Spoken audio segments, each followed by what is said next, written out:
Peace everyone, Unmask Art here, and welcome back to another colored pencil live stream.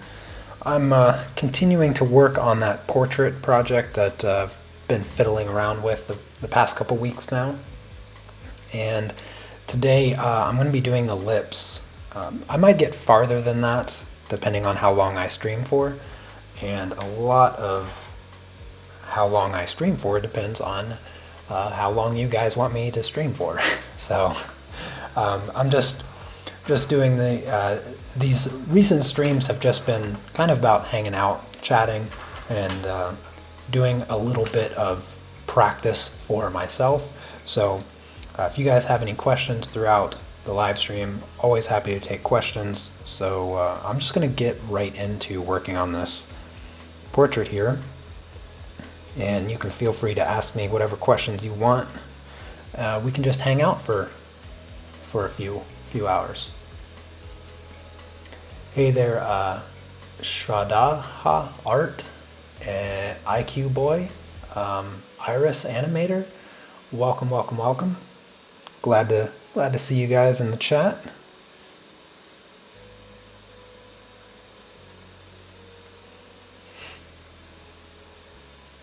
I hope everybody is having a fantastic week so far. Today's Friday, so the weekend is upon us, and I hope that the week went well for everyone. So far, my week's been pretty good.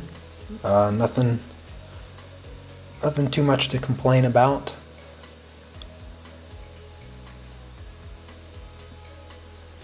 And for those of you that know about the new website is coming along very, very well. So I will have that up and running pretty soon, actually. I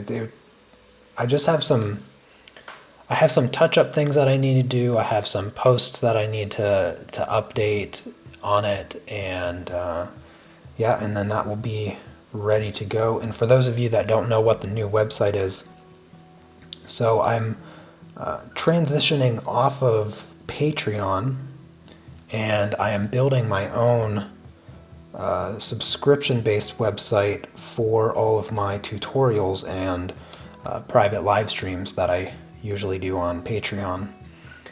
And the reason I'm doing that is because, well, if I build the website myself, then I can organize everything the way that works better for everyone that wants to follow along, the tutorials and all of that stuff. So it's more of like a quality of life update, and putting a lot of effort into it. I've been working on it for the past month and a half now, and I'm just about ready to make it live. Your week was pretty nice. That's awesome. Hello, Rascal and Isabel, Baku. Good to see the three of you. All right, let's see here.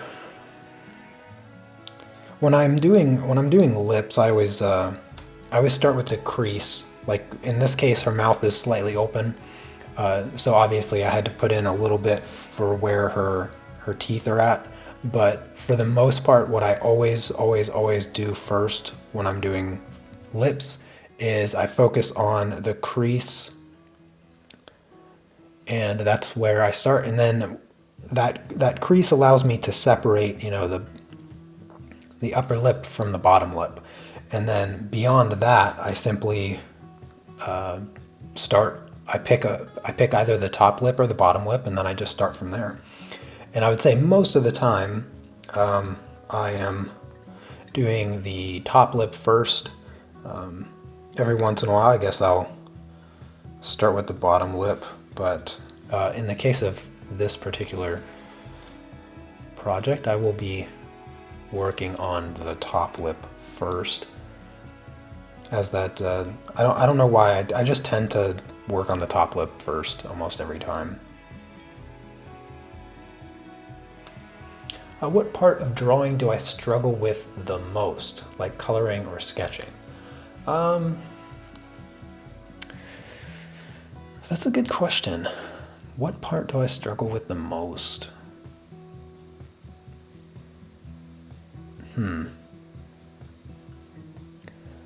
I have a tendency to struggle with the coloring a bit more than the drawing.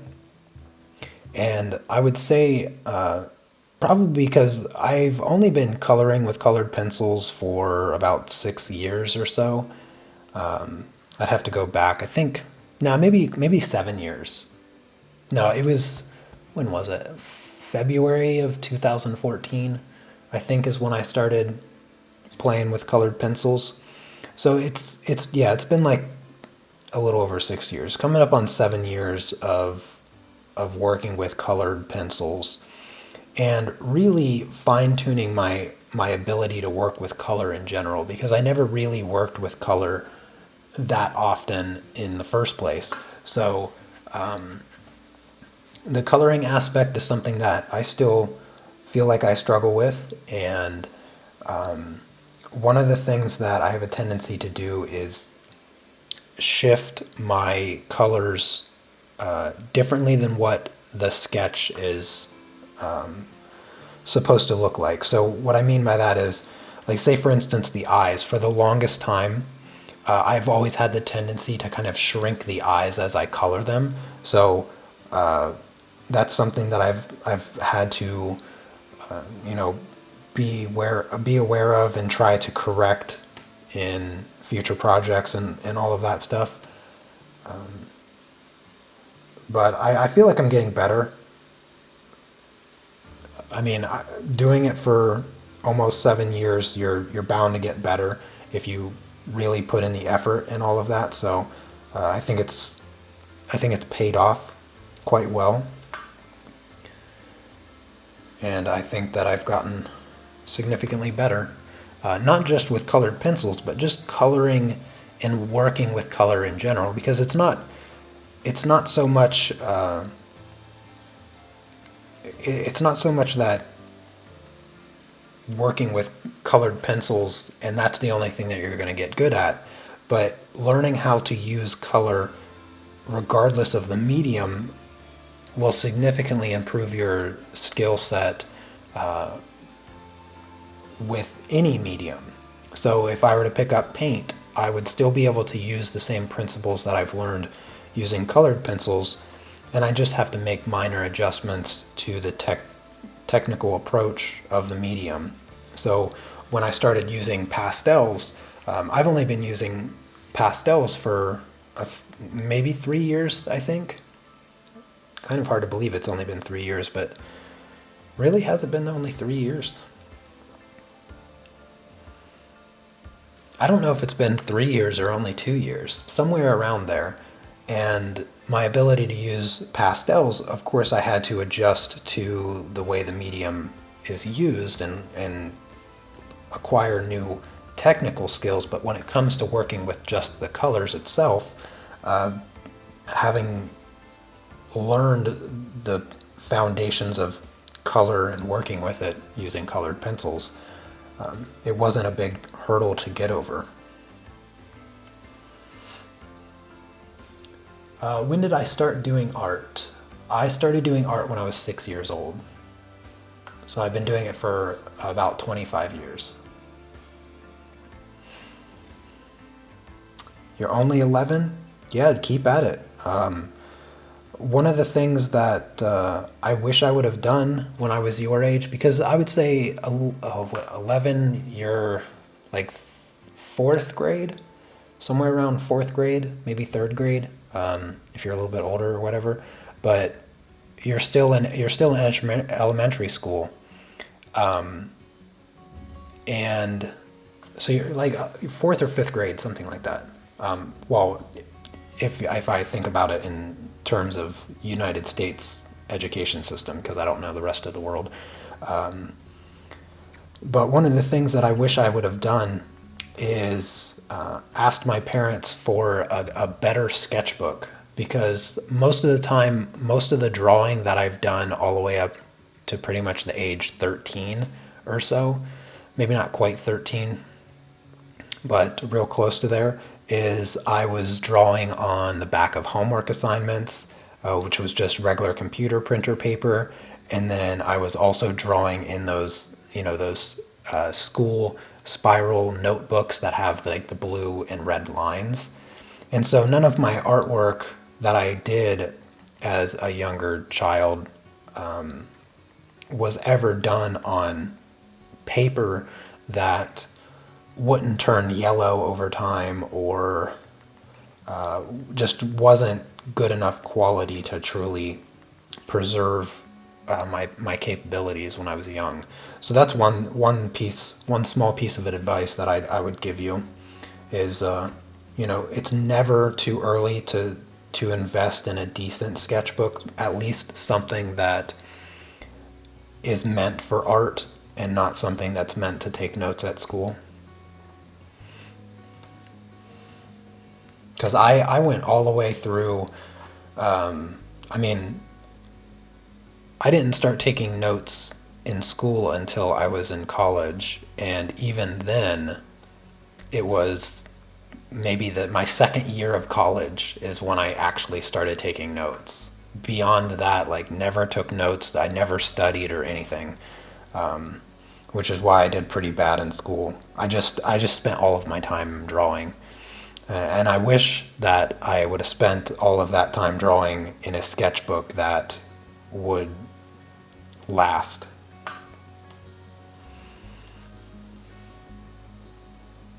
Oh, hello, Tammy.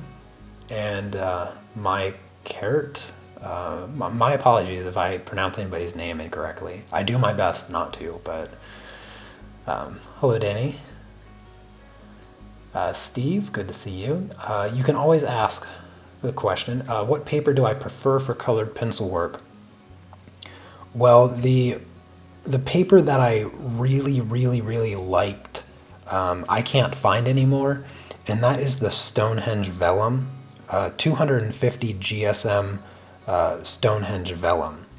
And I haven't been able to find that paper for a little over a year now, I'd say, and that's what led me to get this sketchbook here.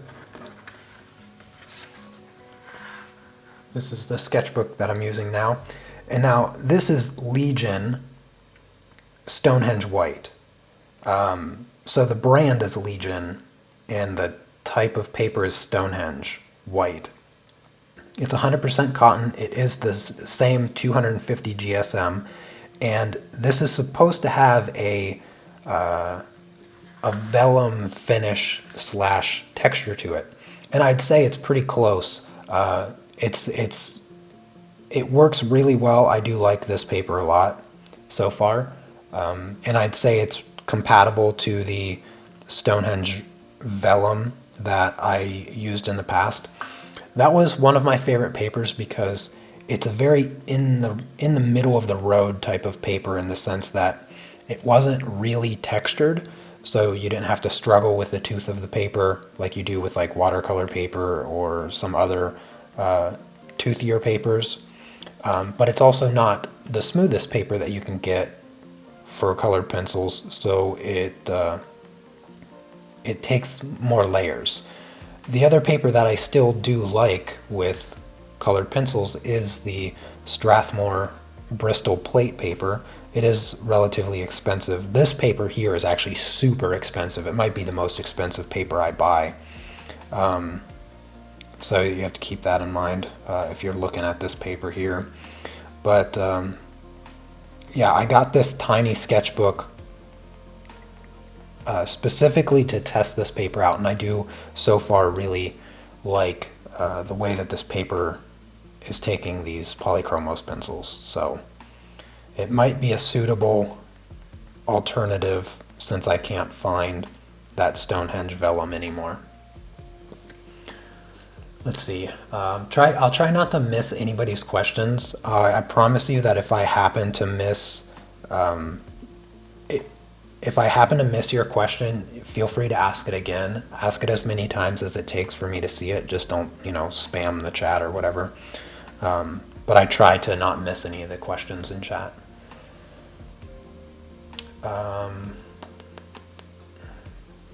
Am I doing Inktober this year? No, I am not doing Inktober. So if you're new to my channel and you haven't been around for a long time, so the past 3 years that I've done Inktober, and I did daily live streams of all the Inktober prompts and whatnot. Decided not to do it anymore because YouTube doesn't like my channel when it live streams too much. I've had this discussion like a number of times, but basically my channel gets punished for live streaming every day. Not every YouTube channel is like that, but for some reason YouTube treats my channel like it's spamming if I stream every day. And it essentially it basically shuts my channel off based on my analytics. So every time I do, and every time I have done daily live streams, all of a sudden none of my videos get promoted on YouTube. The number of subscribers I get gets cut in half. The number of views I get gets cut in half. And it's like nobody sees my channel anymore as soon as I do like 2 or 3 days of live streaming in a row. So I just decided it's not worth it to risk my livelihood to do those Inktober streams. As much as I did enjoy them, I really did enjoy just doing that every day, but yeah, not there's nothing that I can do. YouTube does what YouTube does, and I can't do anything about it. So I just have to chalk it up as a loss and just try to do something else that doesn't kill my channel. Because it's been a few months now. It's been a few months now since I passed the 100,000 subscriber mark, and still I haven't gotten the option to claim my silver play button. So who knows how long YouTube is going to take to honor that that reward that nobody else seems to have to wait for very long. But yeah, we'll see.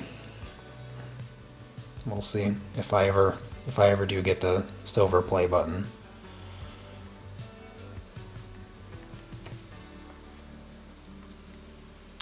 Let's see. Try to back up and make sure I don't miss any questions.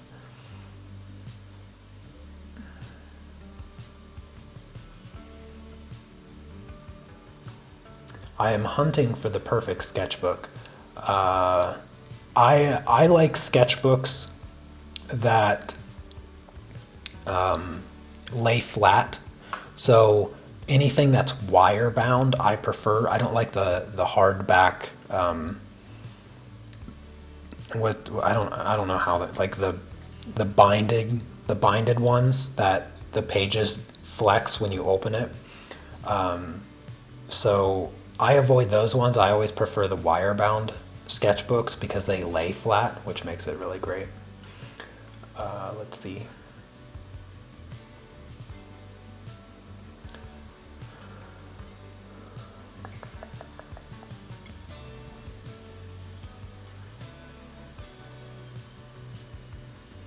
Yeah, cotton papers, the cotton papers are really nice to work on.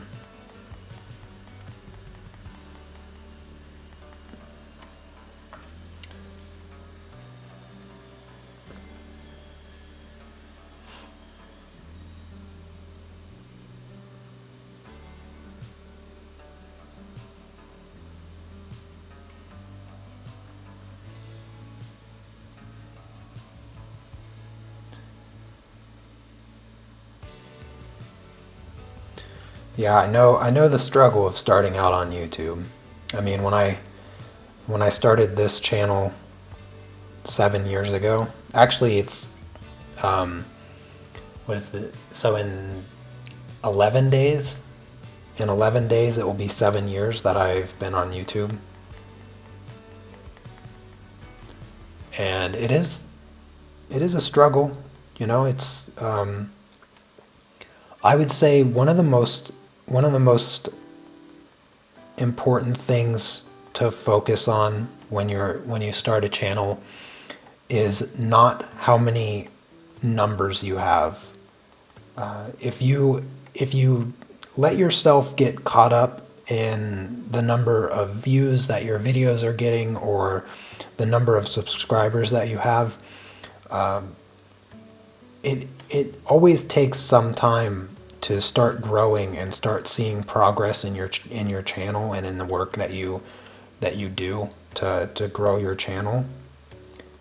Just try not to let it bother you when you come across another channel that you don't feel like deserves the level of success that they have. That can be really frustrating. It can be, it can be disheartening and discouraging when you come across other successful YouTubers that probably don't deserve the success that they have, and you're sitting there struggling with 100 subscribers or whatever. When I started my channel, I had no plans for this to be my line of work. When I started my channel, I had no intention of doing it full time, doing it professionally. And instead, I focused on just making the best videos that I could. So I spent a lot of time learning how to edit videos, and I watched just hundreds and hundreds of videos on, shooting video and the best camera to use and the kind of the best, the things to elevate the production value. That's kind of what I focused on. So I've went through like a ton of different iterations of lighting setups and tried to find like the best lighting setup. And instead I just did everything I did for fun, but I also wanted to do it really well. So that was kind of my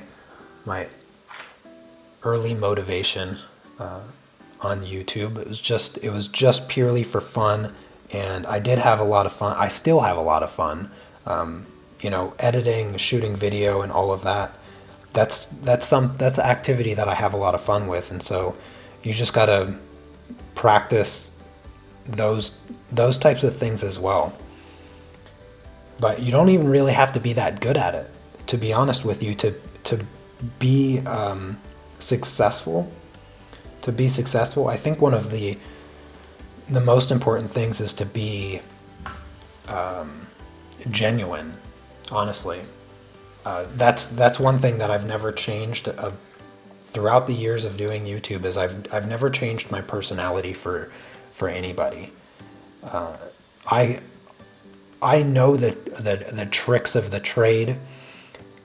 I'm not oblivious to the clickbait kind of gimmicky art channels that exist. Totally aware of them fully.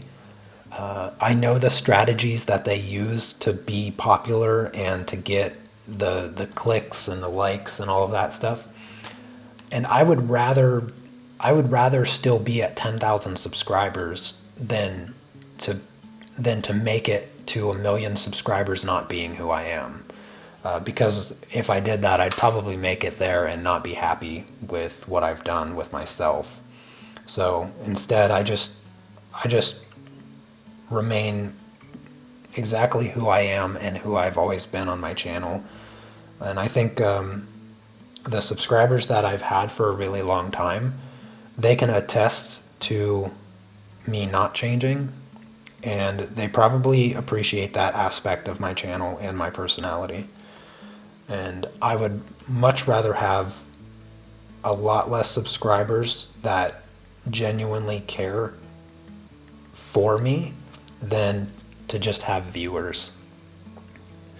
Because the reality is, on my channel, since I don't have a million subscribers and whatnot, I don't rely on YouTube to make a living.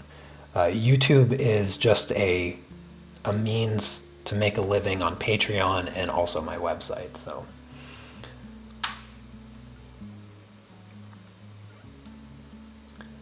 Let's see.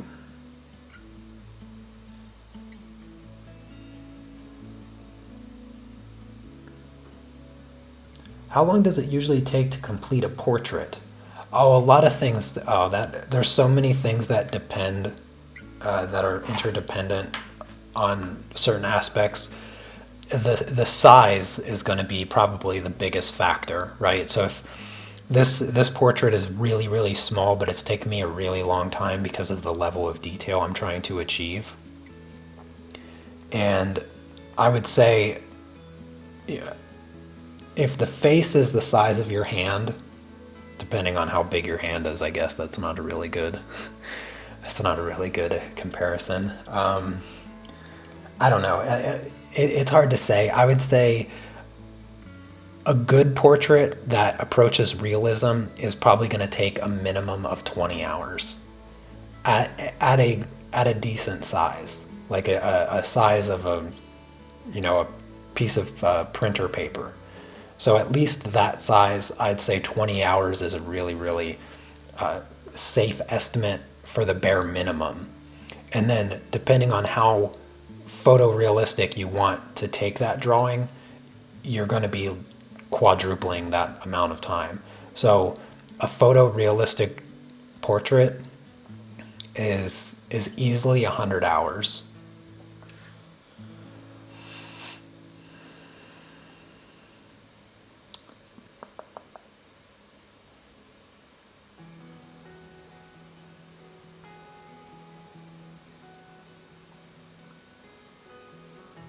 Let's see.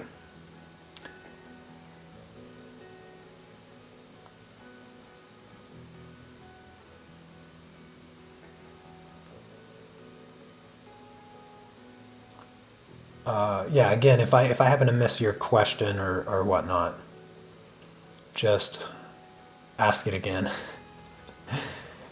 Yeah, I will always stay authentic. I do it. I can assure you, I don't do it for anybody other than myself. Because if I were to pretend to be something that I'm not, I would be incredibly unhappy.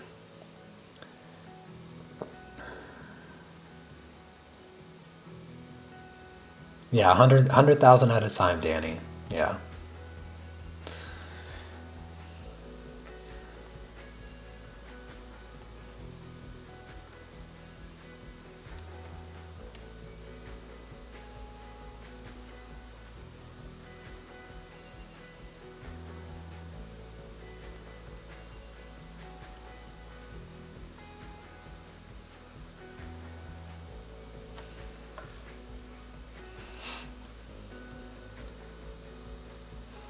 I almost feel like I need to add another color. I think I need purple. I feel like I need purple, but maybe I'm okay. I don't have any purples in my color palette right now, which feels very weird for a portrait. Purples in like every portrait ever that I've ever done. I always have purple, but I don't have purple for this project here.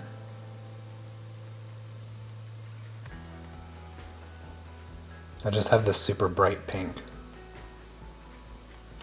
This is kind of the color that I've been relying on a lot.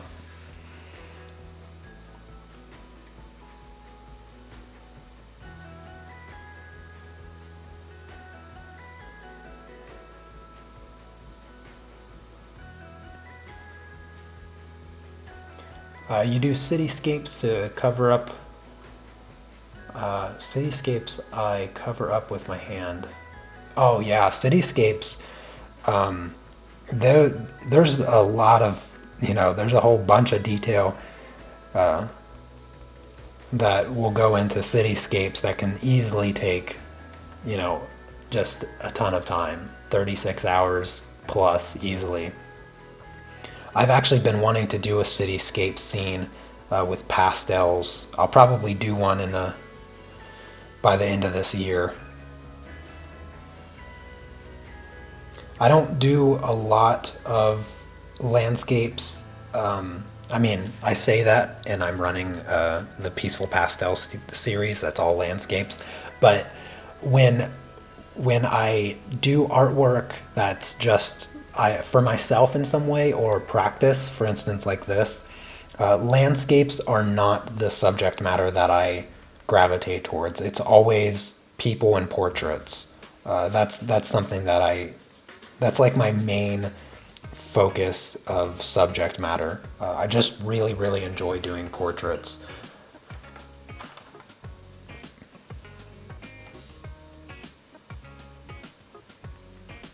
Let's see. Let's try to smooth these lips out a little bit.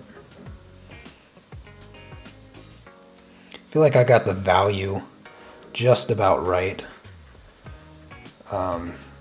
for the most part on the lips, but could probably maybe touch up a little bit of the highlight and darken the shadow on this side.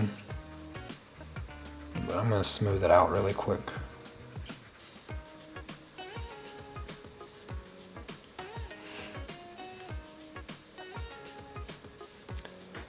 Yeah, I would live stream on Twitch if I liked it, but I don't really like streaming on Twitch, and you know, I've tried to find artists on Twitch, and Twitch is so much geared towards gaming that if you go to Twitch and you try to find artists, you don't find like any particular artist. You can do like art, painting, and digital art as like a keyword, like a title keyword or something like that. But when you're playing a video game on Twitch, you can actually select the exact video game that you're playing. But when you're doing art, you cannot select the exact thing that you're doing, because Twitch has those stream categories. So when you go there, you can see like, oh, you want to watch people playing this game, then you click on that game. You want to watch people playing this game, you know, click on that. And they even have the just chatting category that is never actually just chatting. It's always just other people playing games 99% of the time. And they just have the just chatting category. But when it comes to art, it's like, it's just uncategorized. It's a scattered mess. Because I've tried to find artists on there to watch, and just sometimes I just like to listen to people talking while I'm doing something else, whether it's, you know, art related or not. Sometimes I just like the sound of people talking, or a person talking. And so one day I went on there and I was looking through the artist and stuff, and it's just a pain to try to find an artist on there, because it's not categorized, and you can't find people in a specific medium. You can't find people doing a specific genre of art, like whether it's, you know, portrait or landscape or oil painting or watercolor painting. You just have to like guess and hope for the best. And then yeah, it's just, I don't think it's a very good streaming site geared towards artists, because I've streamed a lot on Twitch, but never art.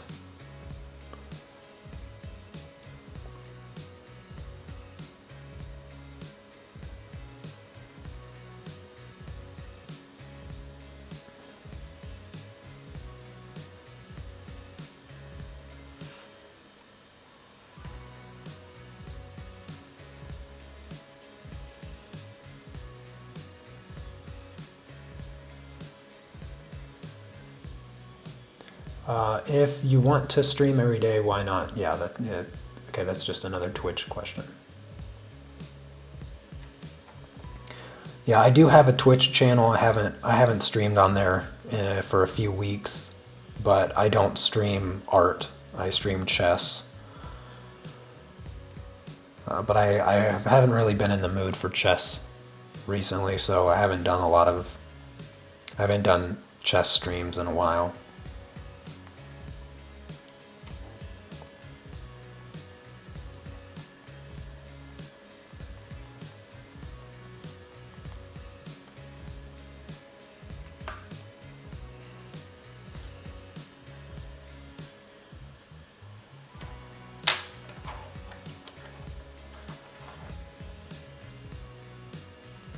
What brown am I using? This is the 265. Oh, thank you, Danny. Yeah, that was 265. I have two browns here. I have 265 and 169.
All right, I think that's about good enough for the upper lip. I think what I'll do, let's go ahead and fill in the highlight.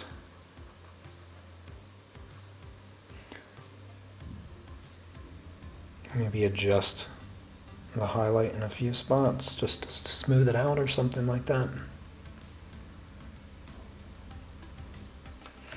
There we go. I think that's good.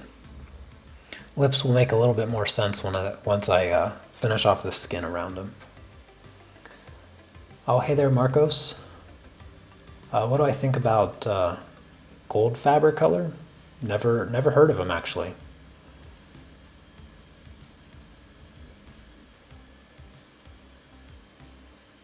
Oh, hey, what's up, Sergio? Good to see you. How do I feel about the texture of the paper overall? The texture in the paper is pretty good. It's really uniform. I feel like I am struggling to actually fill it in. I don't know how well you can see it, but around, especially where the colors get a little bit darker and you can't hide the paper as much, I feel like I've added a lot of layers here, where the eye gets dark, the eye socket there.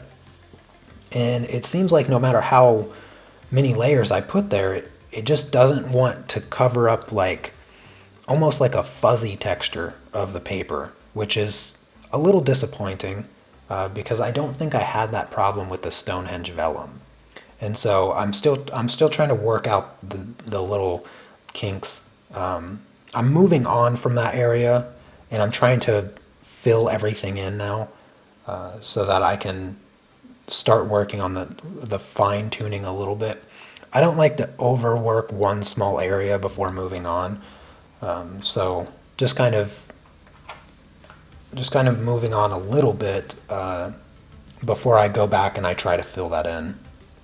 I might even consider using some of the I don't even know what it's called now, solvent, some solvent and a paintbrush to maybe try and just move the pigment into those little parts of the paper. That's kind of what I'm thinking.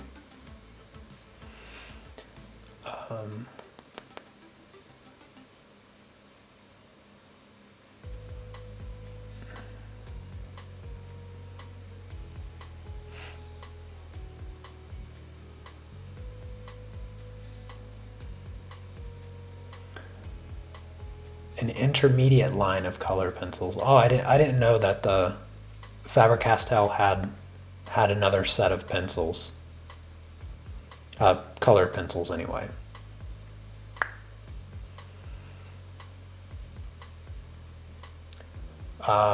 Would the wax-based pencils aid you in your crusade? In this paper, I don't know. I can't say for sure. I would say there's nothing in my experience that would suggest that the waxier pencils like Prismacolor or Luminance would somehow perform better than these pencils on this paper. Because this paper is very similar to the Stonehenge vellum, but it does feel a little bit less textured, and I think that's why I'm getting those fine little patches. Like, I don't even know how to describe it.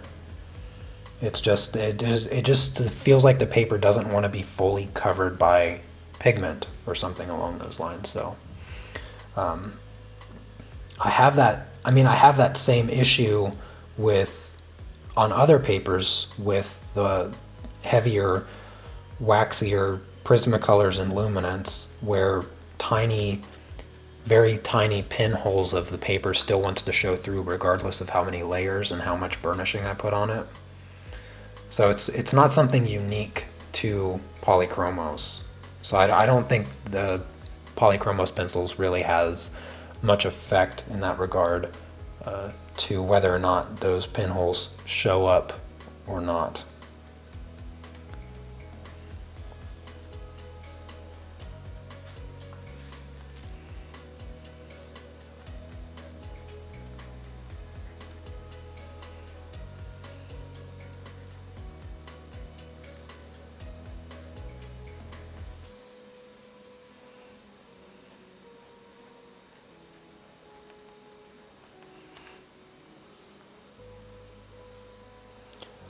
Do I ever use mineral spirits for blending? I do.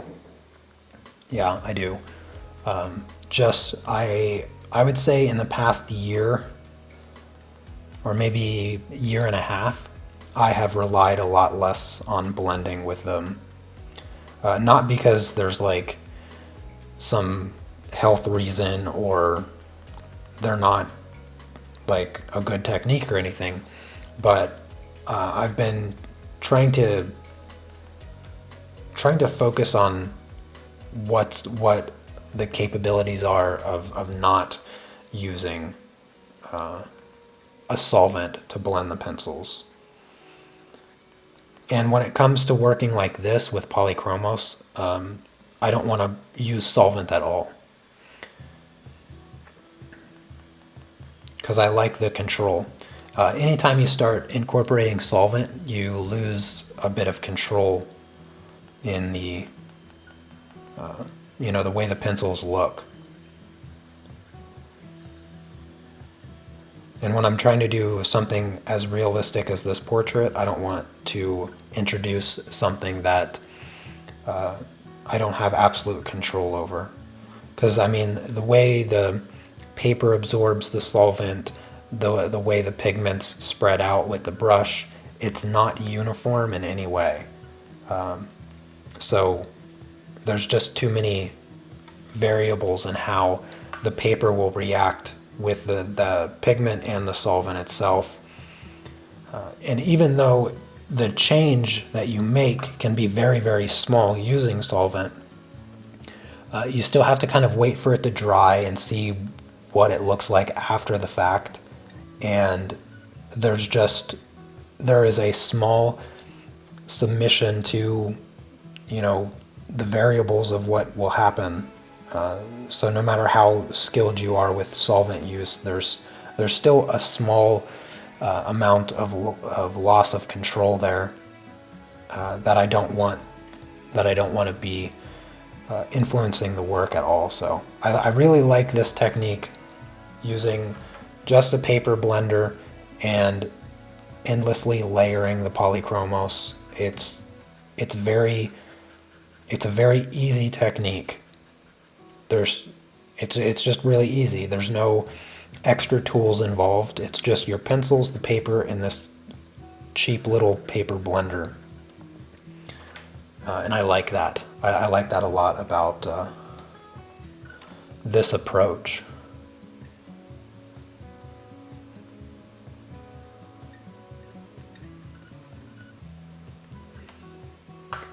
Let's see.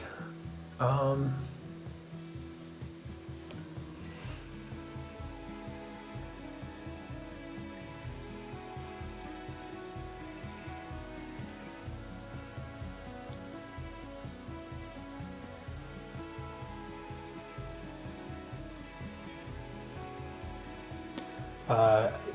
yeah, the waxier, softer pencils are definitely going to put more on the paper than the polychromos. And that's actually the reason I have been enjoying polychromos, is because you have, when you can apply less, or when the pencil itself will apply less pigment with a single pencil stroke, you just gain that much more control over the effects the color has. Because if you look at the softer stuff like luminance and Prismacolor, if you drag the pencil over the paper, you're actually going to get somewhat of an uneven line, because the paper might grab the softness of the pencil a little bit more in one area than the other, depending on how how clean the paper is, how uniform the texture of the paper is, and plenty of other variables in that scenario. So with the polychromos, it's very light. The way that it applies, the colors are very translucent with the polychromos. All of the colors are translucent, which means you have to use a lot of layers in order to really cover up the paper.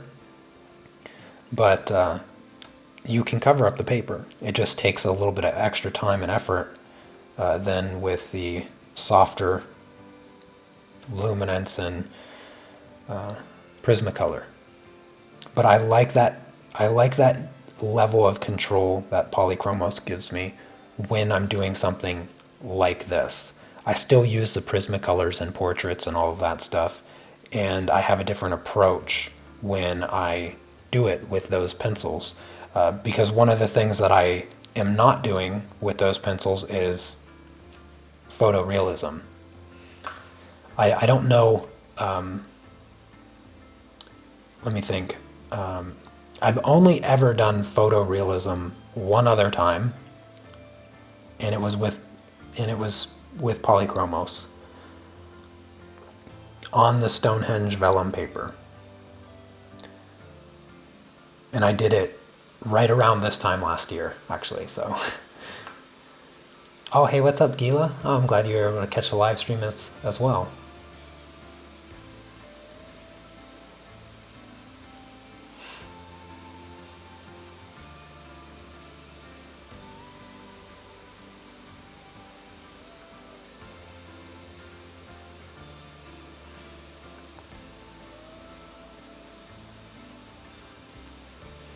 I don't remember the last time I've used my luminance pencil. It's been over a year. I don't even have them in my studio anymore. I stored them in my basement, so it'd be a pain to just bring them up from the basement at this point. But it's been over a year since I've used them, and I don't miss them. Oh, I don't miss them at all. They're still great pencils. I don't have anything against them, except maybe their price. But I don't use them because I want to specifically stick to using Prismacolor for my tutorials, and then every once in a while I will switch up and use polychromos for a colored pencil tutorial. But those polychromos tutorials, I tend not to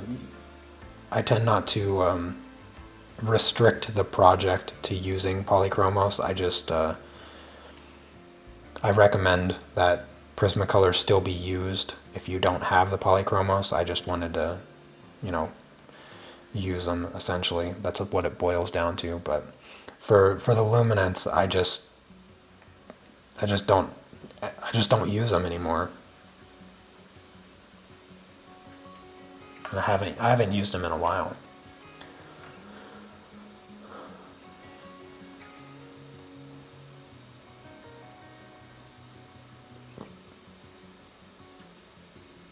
Oh, thank you, Rob.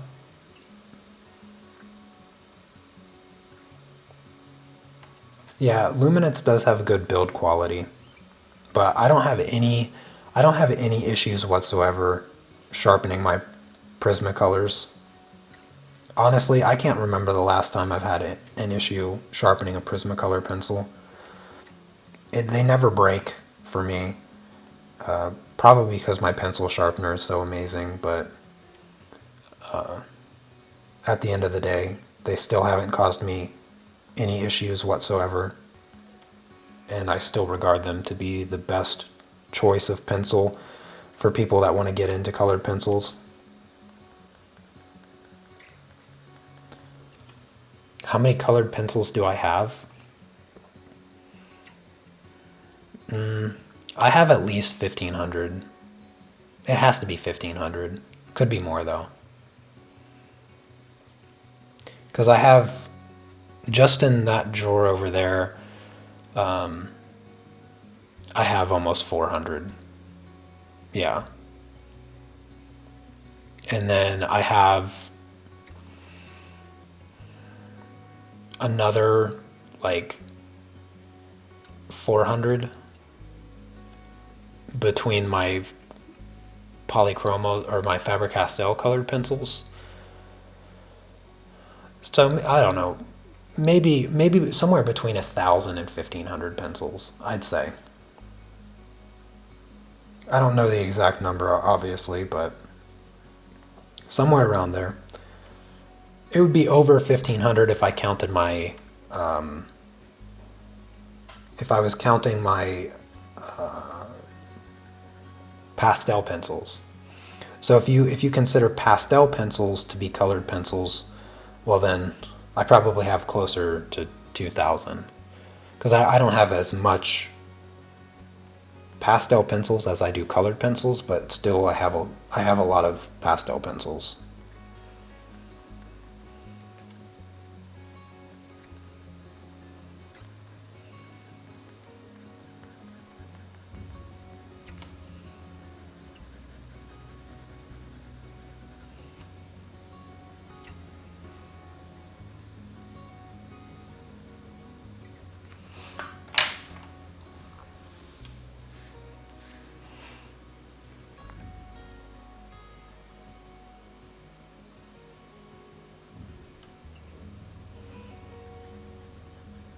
Yeah, I've bought a lot. I've bought a lot of colored pencils over the years. When I first started colored pencils, I started with a 64 set of Prismacolor, and I did all of my colored pencil work with just that set for the first like a year and a half. Never replaced a pencil. Never bought another set. And I still have that original 64 set of Prismacolor. And I did all kinds of projects with that set. In fact, if you go back to like January of 2014 on my channel, you will see the very first colored pencil drawing that I've ever done. And then you go up through probably March, somewhere March of 2015. Every single colored pencil piece that you see me draw within that like year and some change is done with the 64 set of Prismacolor. And I even make the video so you'll know exactly when I get luminance pencils. So it was 2015 that I got luminance pencils, and I even have the video of getting them because I was super excited because I was like, this was like the most money I'd spent on any art supply ever in my life. So because I'm not a big fan of spending a lot of money. I don't like to spend money. I am a I don't even know how to describe it. I am a chronic saver. I just save everything all the time, and I try not to spend. I try not to spend money on things.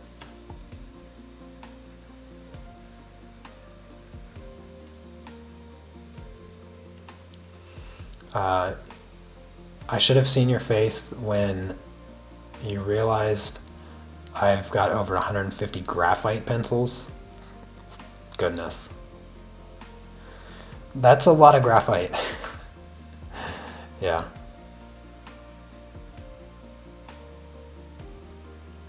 I disagree, Michael.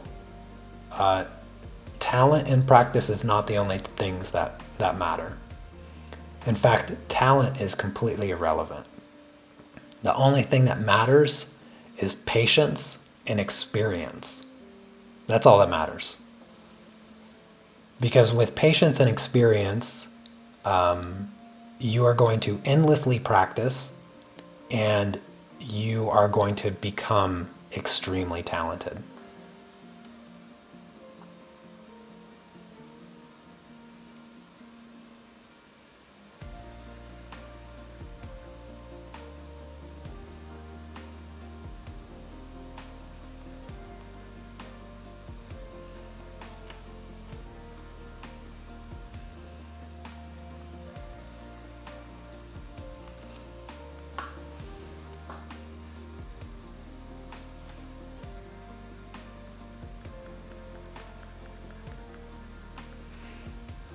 All right, let's add some nice pink to the lips.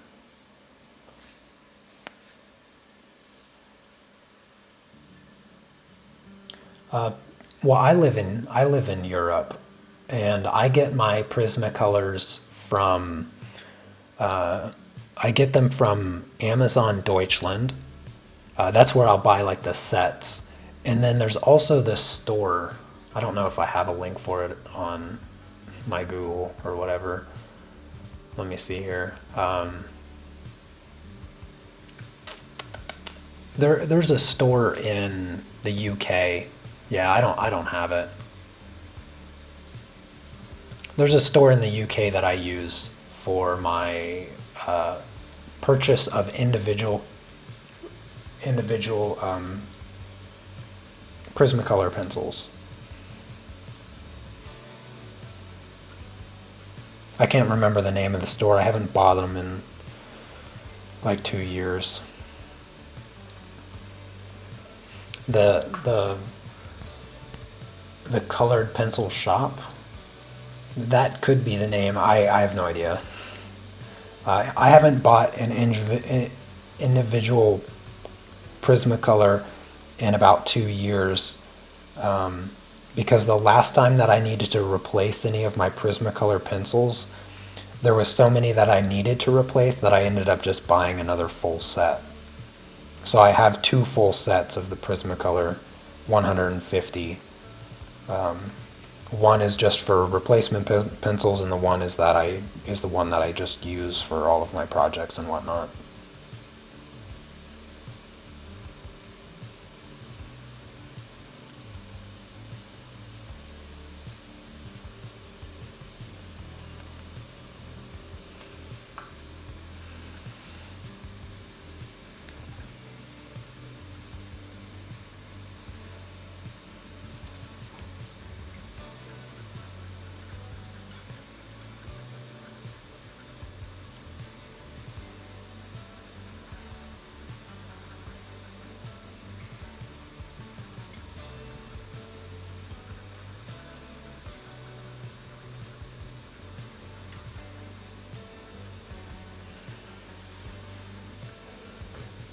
You're in Italy, very hard to get single pencils Yeah, check the store in the UK. I mean, Italy's not too far from Poland. Individual polychromos pencils. I think I get those. I think I get those from the Netherlands. Let me check. I think it's Netherlands. Yeah, I get it from a store. Here, I'll just put Deckwast. Deckwast.nl. You can get individual polychromos pencils from. Yeah, this is the Netherlands. Yeah, I'll put it in chat.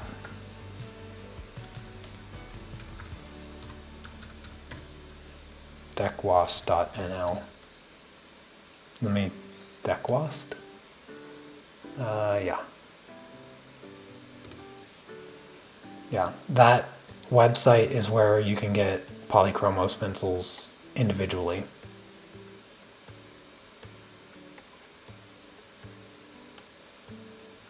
And then, yeah, I have to also do, I have to also use another website in the Netherlands for my pastel mat.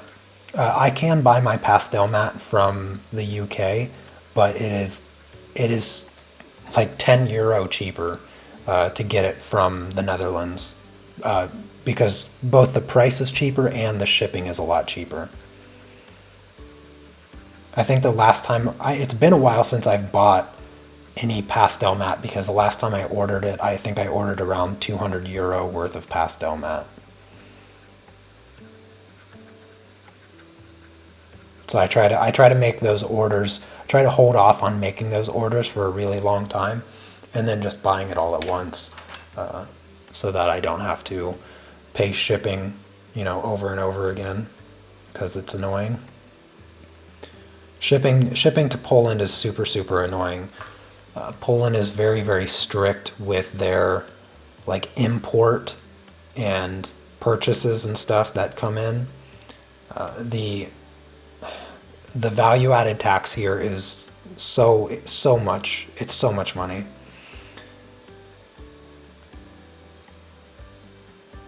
I was where was I? I think I was gonna buy paper. I'm trying to think. I was gonna buy something from. Oh, I was gonna buy lights. So I found the studio lights that I'm using now. I ended up finding on Amazon Deutschland, which is really nice because I don't know what kind of agreement Germany and Poland has as far as importing goes, but there wasn't really an added expense to the taxes to have these lights shipped here. And so, but before that, I was looking at lights that were going to be shipped, I think from the United States actually. And it wasn't the shipping that was expensive, it was the taxes of having it come into Poland, which was like twice the cost of the lights themselves. And I was like, this is just annoying. So the import taxing into Poland is sometimes really obnoxious.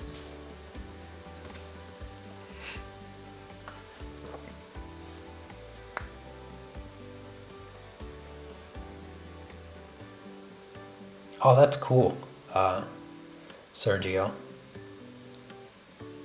Oh, thank you, Rob. You take care, and hopefully I'll see you again soon. Alright, I think I'm pretty solid on the lips for now. I'll probably make some small adjustments later, but I'm going to go ahead and start adding some shadow underneath the lips and just kind of filling in. I need to zoom out of my reference photo because it's way too close. Yeah, it's pretty close. Pretty close on the lips. I could probably go a little bit darker overall, but I'm going to hold off on that. Just start putting in some of the shadows here.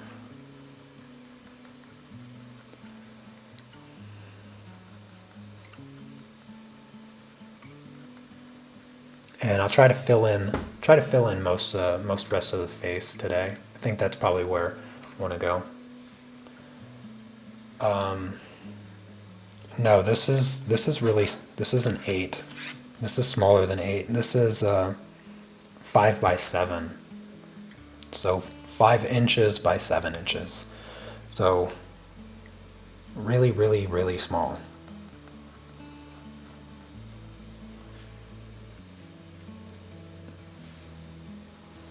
Am I from Poland? I thought you were from the US. I live in Poland. I am not. I'm not Polish though. My wife is Polish, and I live here with her. I've lived in Poland for 4 years now.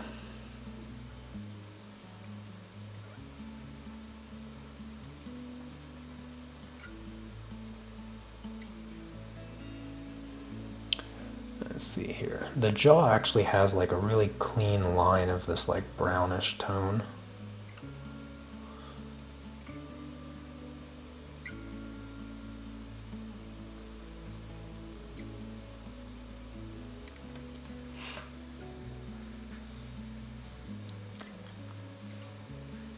A portrait coloring tutorial, just what I needed, although I'm late, so I'm not going to have to watch it from the beginning. Yeah. Well, I can't say that this is particularly a portrait coloring tutorial. We're really just chatting about whatever. And if you have any questions, regarding portrait coloring, you're more than welcome to ask them. But this is just a practice piece for me, and I would not describe these live streams that I've been doing as tutorials. Just practice for myself. And also I'm testing out this new paper, so.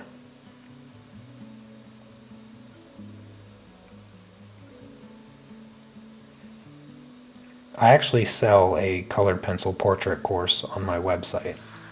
If you want to learn how I do my colored pencil portraits.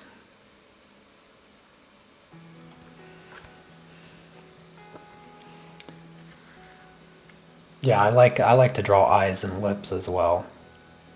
What happened to my locks? I cut them off. It was a while ago, actually. It wasn't this year though, was it? Was it this year? I don't know. I don't remember when it was. I think it was earlier this year. Could have been last year, but this year has just this year has messed up everything about my memory of what has or has not happened and when it happened. So I'd love to be able to tell you definitively when I did it, but I can't because I don't remember.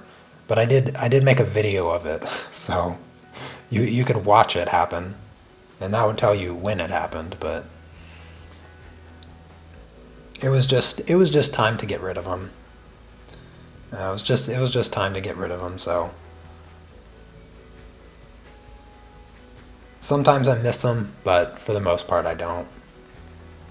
It's nice to be able to like move my neck comfortably because they were really, really heavy.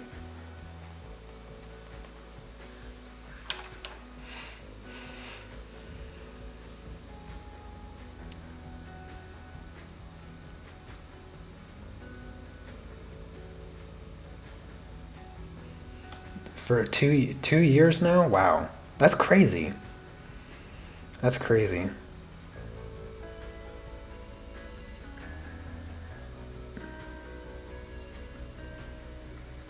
Can't believe it's been that long.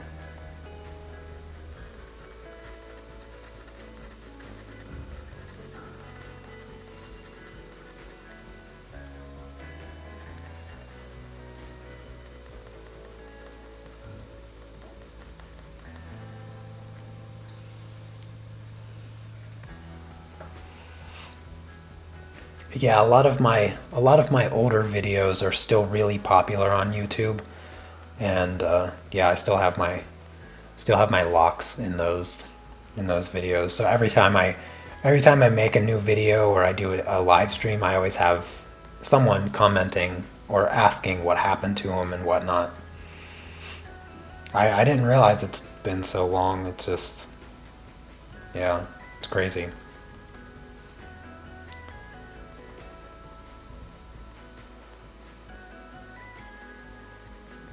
Every time somebody brings it up, I'm reminded of how different it was to have them. Like when it comes to washing my hair, it's just so easy now. When you have locks that are that long and thick, like what I had, when you wash your hair, it is a 2-day minimum experience, because that's how long it takes them to dry. Even with like a hair dryer or whatever, it doesn't matter. No amount of hair drying will dry your locks, because they're like they're like rugs.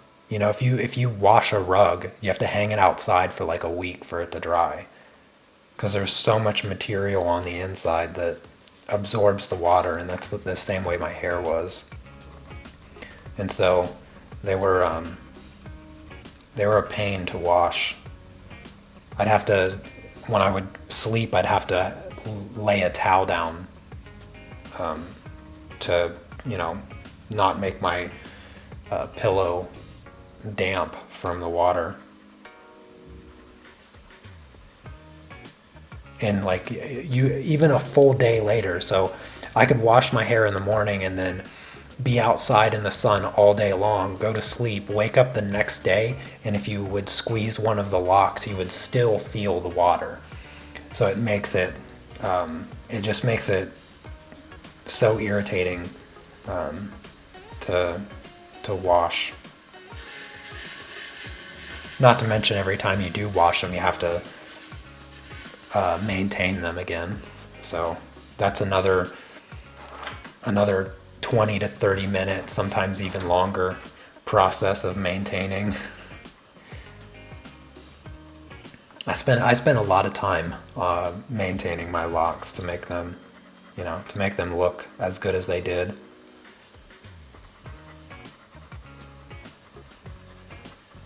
You never realize how much time can be put into it, to make them look the way that they did, until you have them yourself.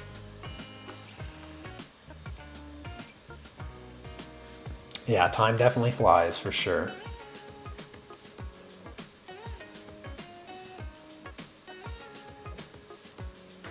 Wow, 23rd of February 2019. That means I think I'm almost certain that I shot that video, edited it, and then also uploaded it all on the same day. So I didn't wait a day on that. I think I did it all at the same time.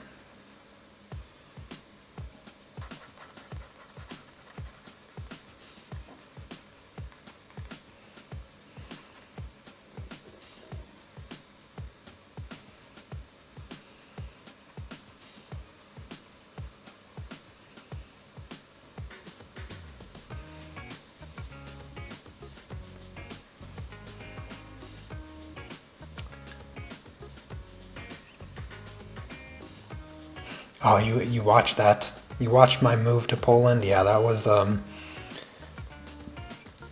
quite an adventure. That is one way of putting it. Fun times, fun times.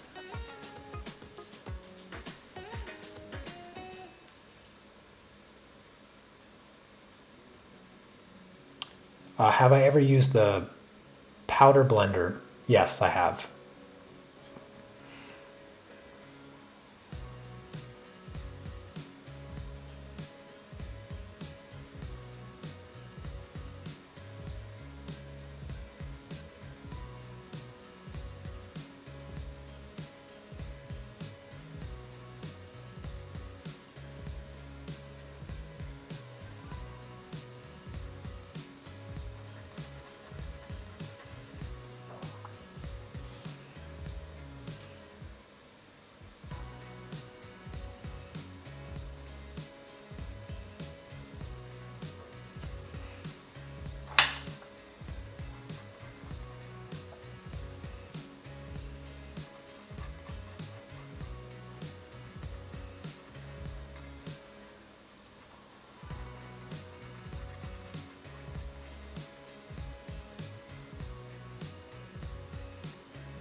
So my basic procedure for doing the skin on this project has been utilizing the 26 the 263 color or the 169 color.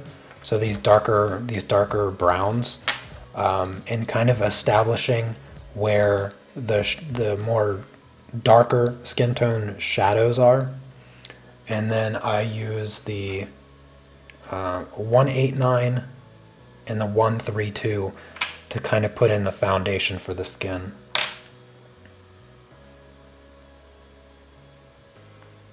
So that's been my general procedure throughout this project so far. So I've really been utilizing just these 4 colors for most of the skin, and then I have a couple other colors that I kind of use over top of them to either make the skin more yellow or make the skin more pink red.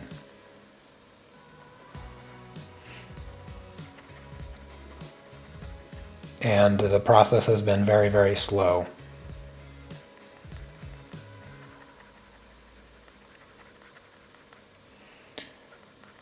I think maybe over the weekend I'll try to finish off the skin, and then maybe the next time I stream I will start working on the hair.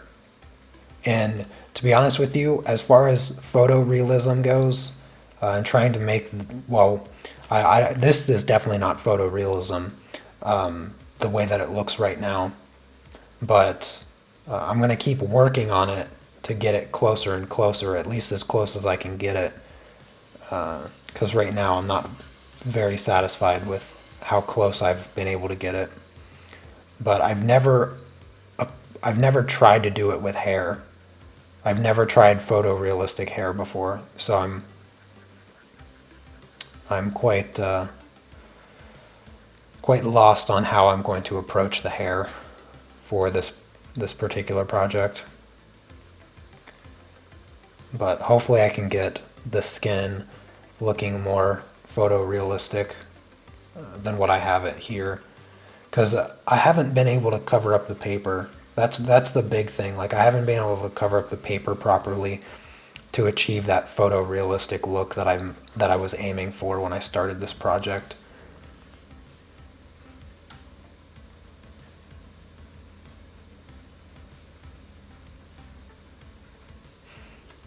Usually a combination of like the 100 of layers that I apply, plus using the paper blender to start blending it out and stuff. That has been a really good approach, but I'm still struggling to just cover up the paper for some reason. So I'm wondering if maybe I just have to I just have to assume that this is the best this paper is going to do for me. And if that's the case, then I probably won't invest in it. Probably won't. Because it's just, it's not what I'm looking for. Because I want to be able to do more on the paper. And if I can't get rid of these small little things that prevent the drawing looking photorealistic, then it's not the paper I'm looking for. I'll have to try to find a true replacement to that Stonehenge vellum. I think I have 1 sheet of that paper left, that Stonehenge vellum. 1 or 2, not very much. So I've really been refusing to use that last sheet of paper until I found a good replacement. And I want to leave it unused so that I can always kind of visually compare the papers. And I'd say that visually this paper is still it's a little bit smoother. It doesn't quite have the visual texture that the vellum has, so I know it's not the same paper, that is for sure. It's made different without a doubt.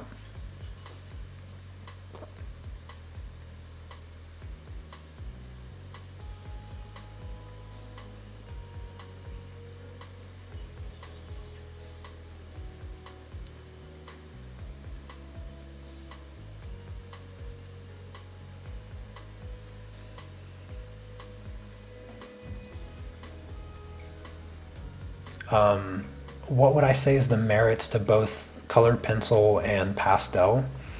So when it comes to the positives of colored pencils, I think the biggest positive that colored pencils provides is absolute control, precision, erasability, flexibility in paper choice, and preservation, because obviously you can handle colored pencil work a little bit more, a little bit easier than you can pastel work. You know, you wipe your finger through pastel painting, it's ruined for good.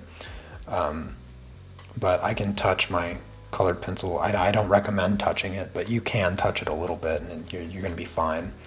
So that's the positives with colored pencils. The positives with pastels, however, is that covering the paper is extremely easy. Vibrancy in your colors, because you can cover the paper very easy, is far exceeds colored pencils. The dark values that you can get with pastels, you can't even come close to with colored pencils, because no matter how many layers of black you apply with colored pencil, you're always going to have that colored pencil sheen when the light hits it just right. Whereas with pastels, it's a powder. It's basically makeup, and so you have a natural, purely matte finish with pastel work, which is just, I love it. It looks like a clean sheet of velvet when it's done, and I love that texture. But the drawbacks, of course, with pastel is that you don't have the freedom of just using whatever paper that you like. If you're going to do pastels, you're going to have to use pastel matte, because nothing else comes even close to the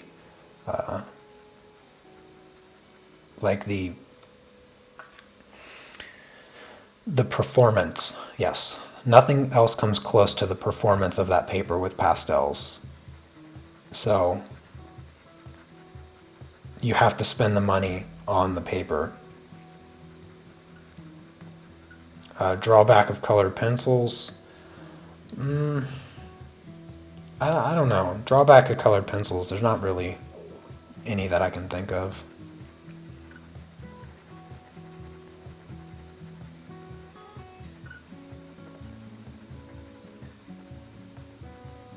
I'd say the biggest drawback of colored pencils is that in comparison to working with pastels, they're extremely slow. They're extremely slow. Because you can just cover up paper so fast with pastels, but you can't with colored pencils. Not anywhere near the speed.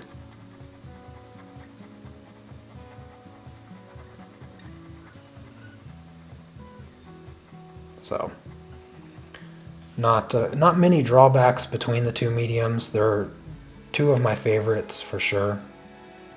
They're great mediums, and I would never want to choose between one or the other.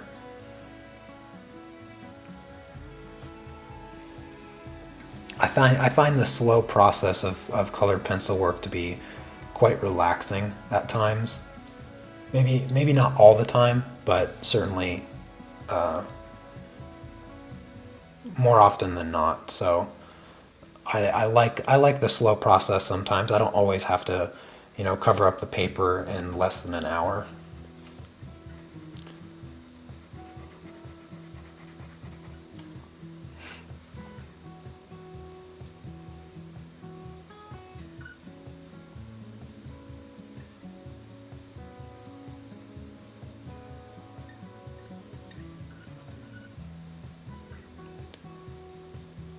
Yeah, with pastels, if you dedicated the time, you could probably do a full portrait in a day, with within a reasonable amount of time. Yeah.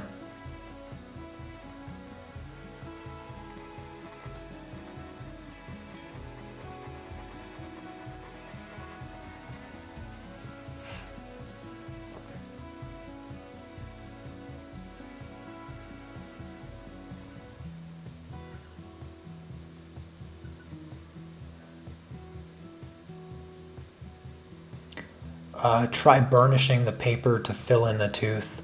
Well, these areas here are burnished around the eyes. Those areas are burnished. The problem is I still have the little fuzziness of the paper showing through. So I'm trying to see if there's some way to get rid of it. I might incorporate some solvent to see if maybe if I smooth it out a little bit with solvent. I'm not too keen on that idea, but if there's nothing I can do, then I will definitely try using a little bit of solvent with a dry brush to see if maybe I can hide those little pinholes.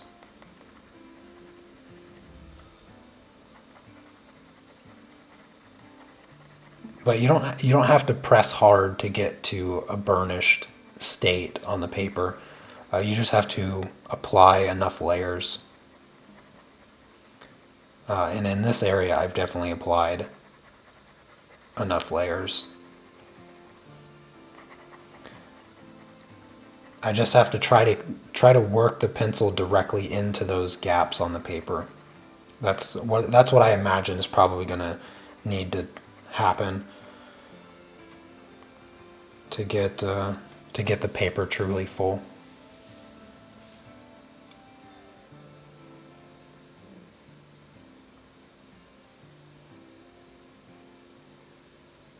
The Canson Mitenta Touch paper is an okay paper, but when it comes to using pastel pencils, once you fill the paper, you're done. Once you fill the paper, you're absolutely done. There's no layering that you can do.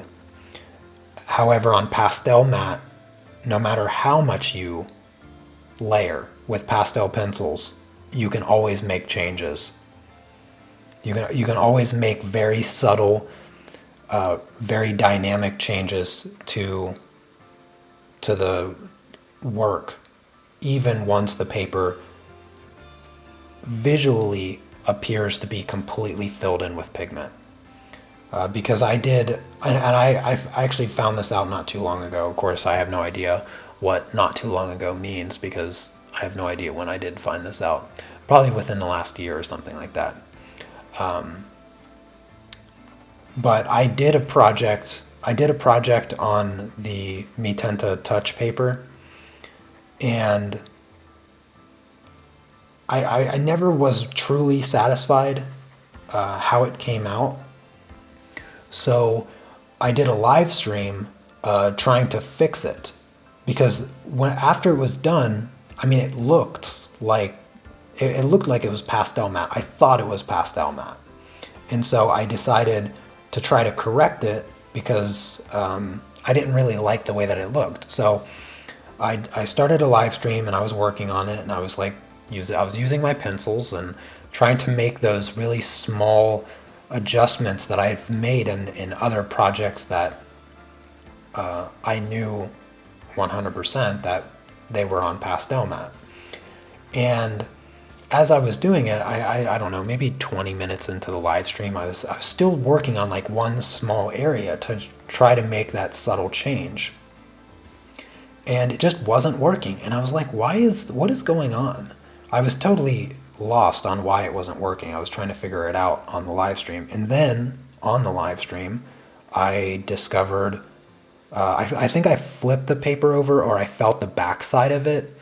There was something that had occurred to me that reminded me that I did it on the Mitenta Touch paper.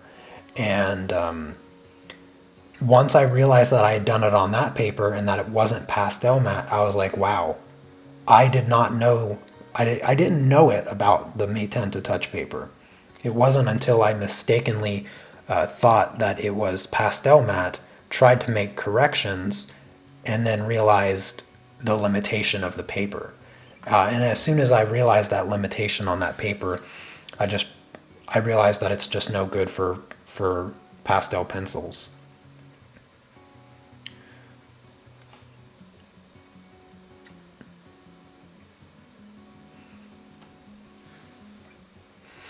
So I still would say that if you're ever going to do pastel work, if you're just getting into it, you can probably work on such paper. You can get those cheaper textured pastel papers. I think there's Canson Magenta pastel paper, so it's different from the Magenta Touch, and it's cheaper. It's really cheap actually. If you want to learn how to use pastels, you can use that paper to a limiting to degree. You're never going to get like the quality of work that you'll find yourself getting on pastel matte, but you can certainly learn some aspects of the medium on the cheaper paper. But as soon as you want to start doing something good, you need to just get pastel matte and forget that any other paper exists. It's either pastel matte or nothing at all.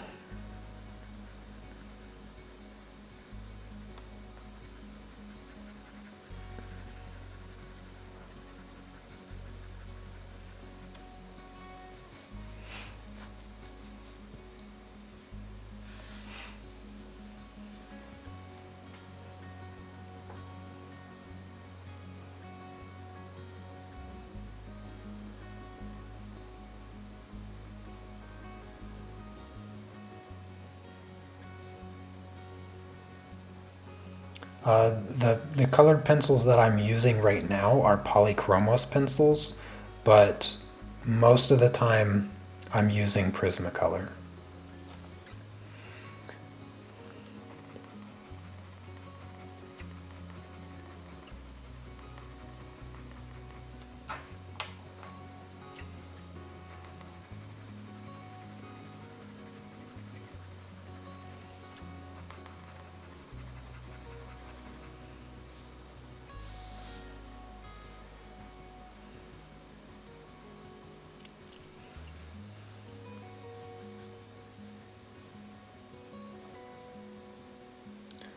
Oh, Sergio, I missed your comment about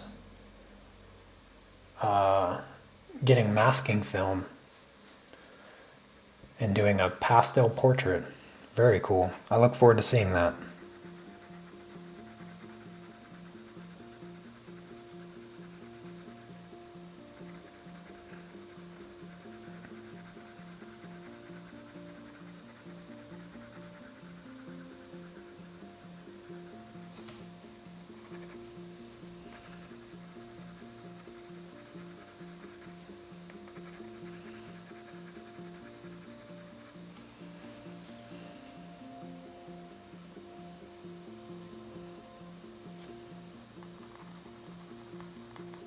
What are some projects that you all in chat are working on right now?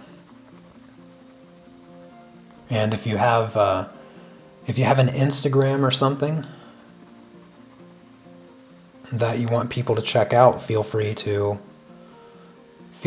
let people know what your Instagram name is so people can look at your work.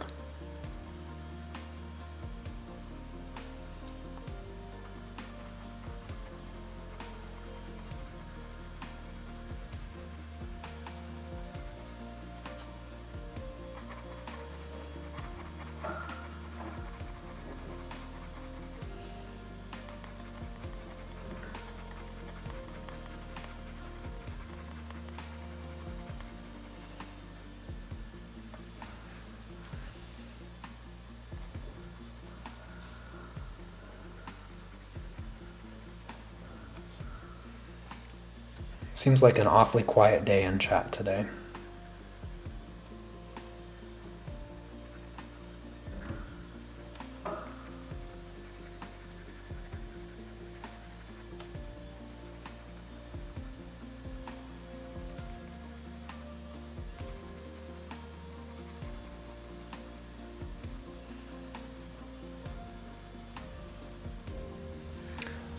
With this paper, she looks older than she probably is.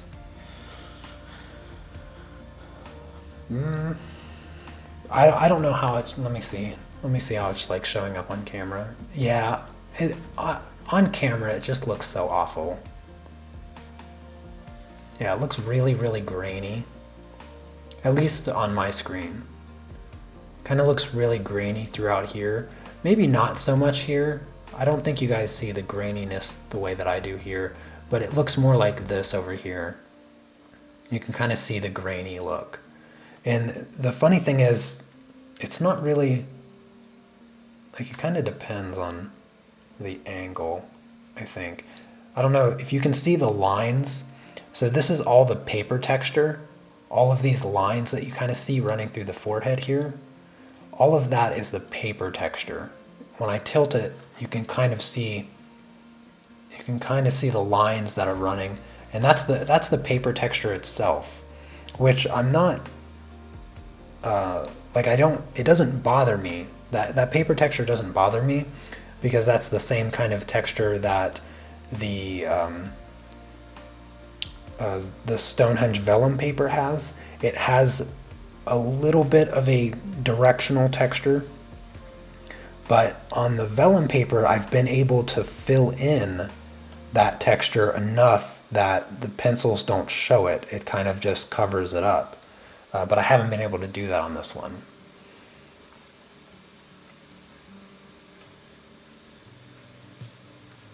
You're working on a photorealistic eye. Interesting.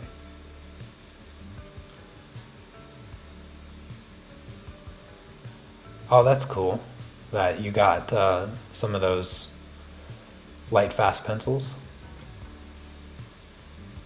You have a bunch of landscapes and large portraits on the go. A bunch. I don't usually do a lot of different projects all together. 4 maybe at the most is the number of projects that I kind of would maybe balance or juggle, I mean. But probably never more than 4.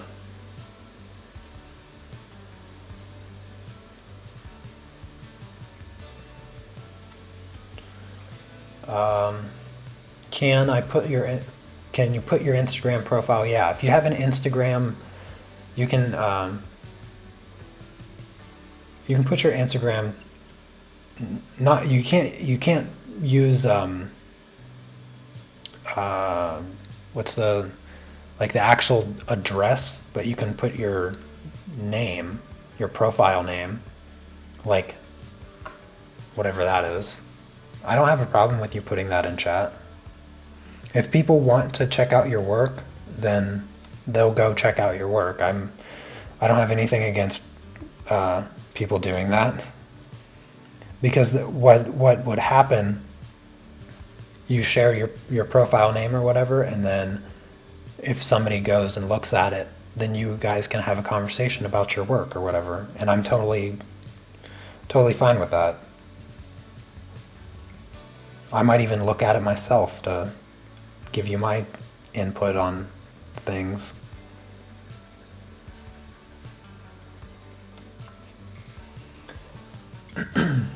Let's see. Is it hard to get pastel mat where I live? Oh, it is hard. Where do you live? I mean, you don't have to give me like the address, but the country.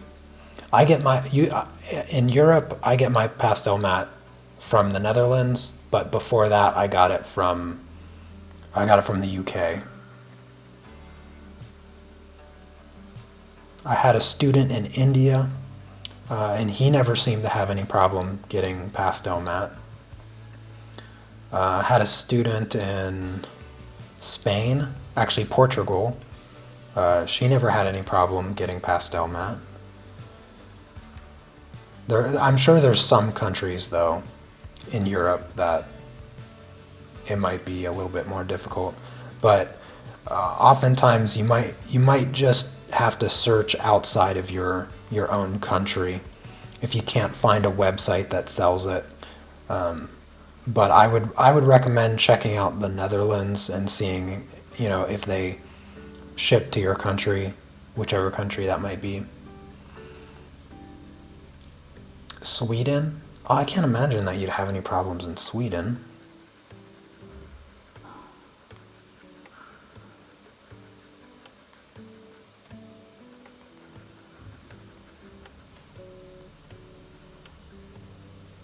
Yeah, you'll just have to look for an alternative website, and it can be a little bit of a struggle. You can ask some people. I don't know how many Swedes I have on my channel, but you can also join the Unmask Art Facebook group, the Unmask Family Facebook group. I should have a link in it in the description. I'm pretty sure I do.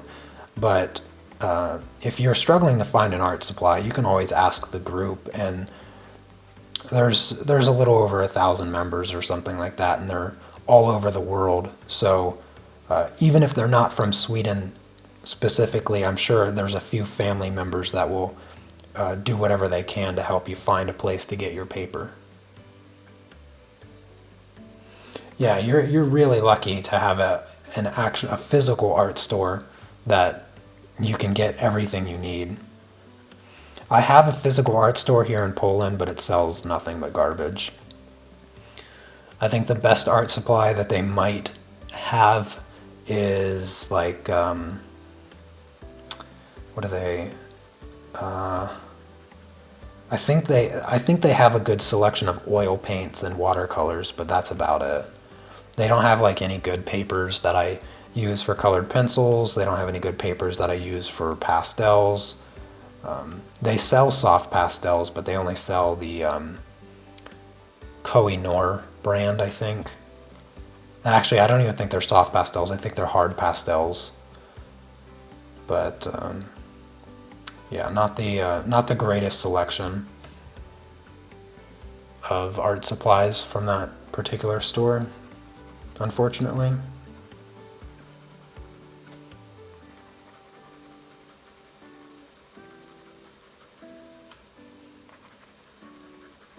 I don't even know. I can't imagine they're even still in business anymore. All the lockdown and stuff, so.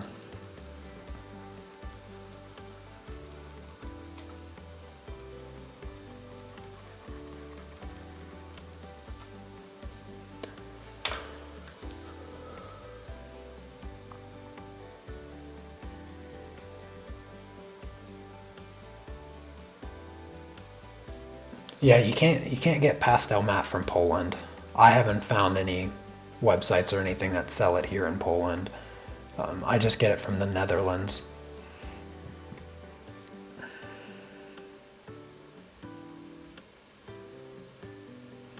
Yeah, pastel matte is a paper type made by Clairefontaine.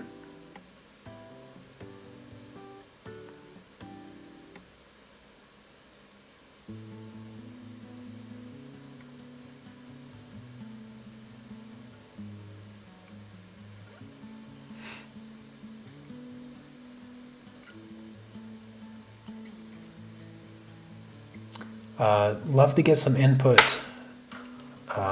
So the Surg 98. Let me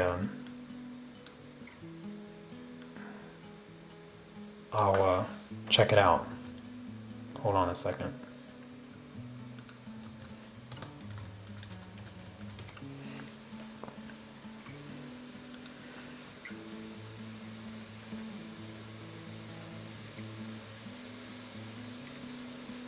Wait a minute. Sergio, that's you. Oh, I didn't realize that was you, Sergio. I don't know why I'm not following you. There you go. I followed you. Oh yeah, that eye is really looking good. Yeah, it's really looking good. I'd say the sclera needs to be darker for sure, but the iris and pupil look really cool. Sclera is a bit too white though, if you want to make it look very three-dimensional. Yeah, you have some fantastic work. I like that one with the girl with like the white blouse and the green dress with the red hair. That one's really cool. I like the colors, but I love red hair, so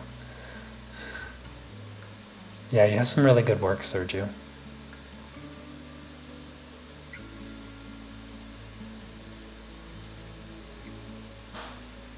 Very good work. Well done.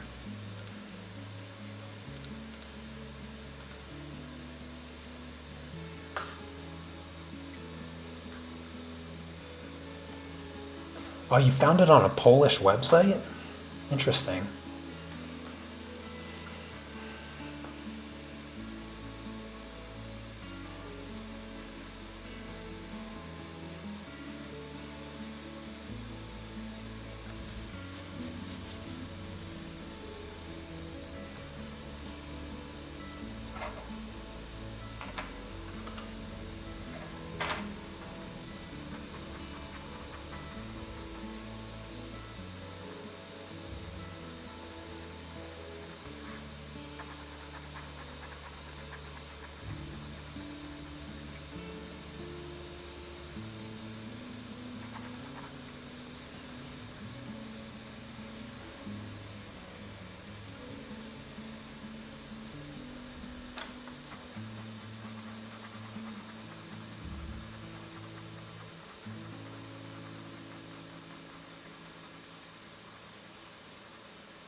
I don't think I'm going to get the skin filled in today. Yeah, this is taking a little bit longer than I anticipated. And I'm not trying to rush this project since it is all about practice anyway.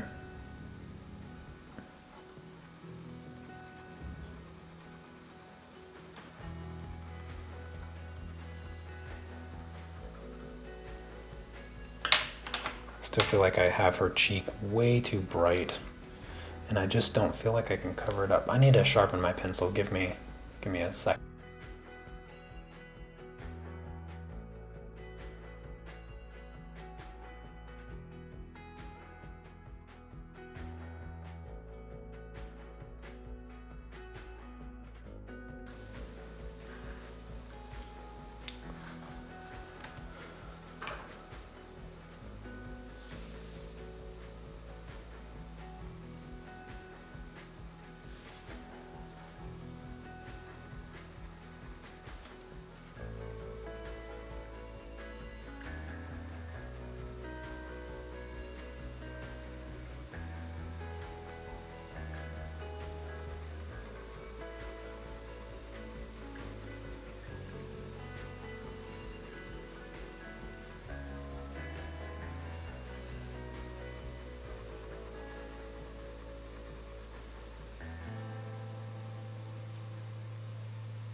Yeah, Instagram is weird.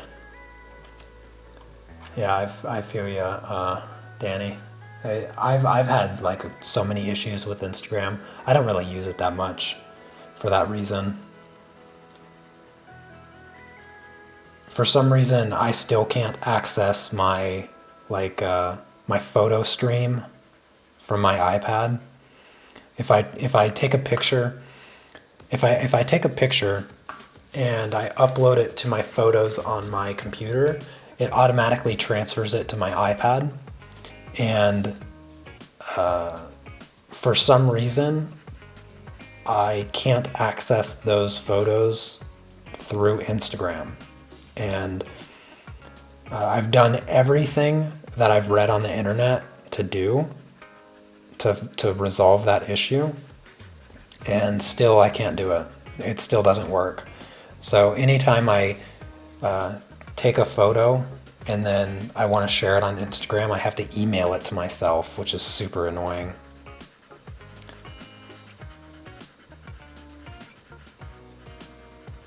So I don't really use Instagram all that much. Every once in a while I'll go on there and like look at pictures or whatever, but it's pretty rare. Pretty rare that I do that.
I think I'm gonna blend this out.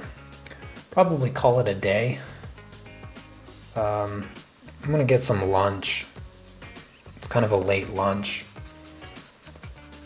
but I still have a tremendous amount of work to do on this project, and I thought I was going to get the rest of the face filled in, but I was gravely overestimating how much I was going to get done. I'll probably work on it some over the weekend, try to fill in the rest of the skin, and then pick up on this project on another stream. I don't know if I'm going to stream on Monday. Probably not. Probably take a break. Because I still do all the Patreon live streams, so. But it was fun to catch up with everyone. I hope everyone enjoyed the live stream. It was nice hanging out and chatting about, whatever came to mind. Mostly about art supplies. But yeah, I think I'm gonna call it a day. Get something to eat, and I don't know, probably nothing. Just maybe work on my website a little bit. I worked on it most of the day already, so kind of wanted to take a break and just draw for a bit. But anyways, I hope that you guys have a fantastic rest of your Friday. Have a great weekend. I'll be back on, I don't know, Maybe I'll be back on Monday, but probably not. Usually Fridays I record the next episode of Peaceful Pastels, but I didn't. I didn't do that today. I just kind of worked on my website instead. So I'll probably end up doing that on Monday, which is why I won't live stream on Monday. But at the very least, Wednesday I should have another episode of Peaceful Pastels. But yeah, with that, have a fantastic weekend, and I will see you next time. Take care. Peace.